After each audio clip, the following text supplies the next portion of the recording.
చాలా మంది అంటారు ఏంటంటే, అసలు నాకు అది తలుసుకుంటే నిద్ర పట్టట్లేదు, ఆమెను తలుసుకుంటే నిద్ర పట్టట్లేదు, నా కష్టాలు తలుసుకుంటే నిద్ర పట్టట్లేదు, నా సమస్యలు తలుసుకుంటే నిద్ర పట్టట్లేదు, నా అప్పులు తలుచుకుంటే నిద్ర పట్టట్లేదు, లేదంటే మావోడు ఒకడుండో వాడు గుర్తొస్తేనే అసలు నాకు నిద్ర పట్టదు.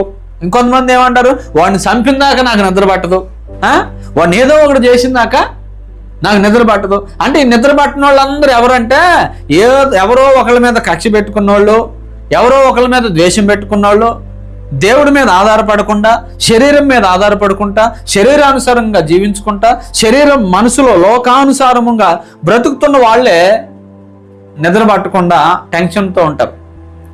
దేవుని మీద ఆధారపడిన వాడు, దేవుని శక్తిని ఎరిగినవాడు, దేవుని కృపను పొందినవాడు, దేవుని యొక్క అధికారాన్ని తనలోకి తీసుకున్నవాడు ఎప్పుడూ భయపడడు. హల్లెలూయా.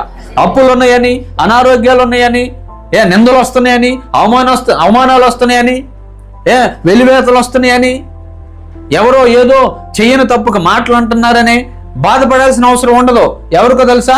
దేవుని మీద ఆధారపడిన వాడికి, దేవుని వైపు చూసే వాళ్ళకి, దేవుని శక్తిని ఎరిగిన వాళ్ళకే ఇదిగో ఈ టెన్షన్స్, ఈ నిద్ర పట్టకపోవటాలు ఏమీ ఉండవు. దీన్ని బట్టి అర్థం చేసుకోవాలి, యేసు ప్రభువులో నుంచి మనం నేర్చుకోవాల్సిన గొప్ప పాఠం ఏంటంటే, ఏ శ్రమలున్నా ప్రశాంతంగా ఉండటం మనం నేర్చుకోవాలి.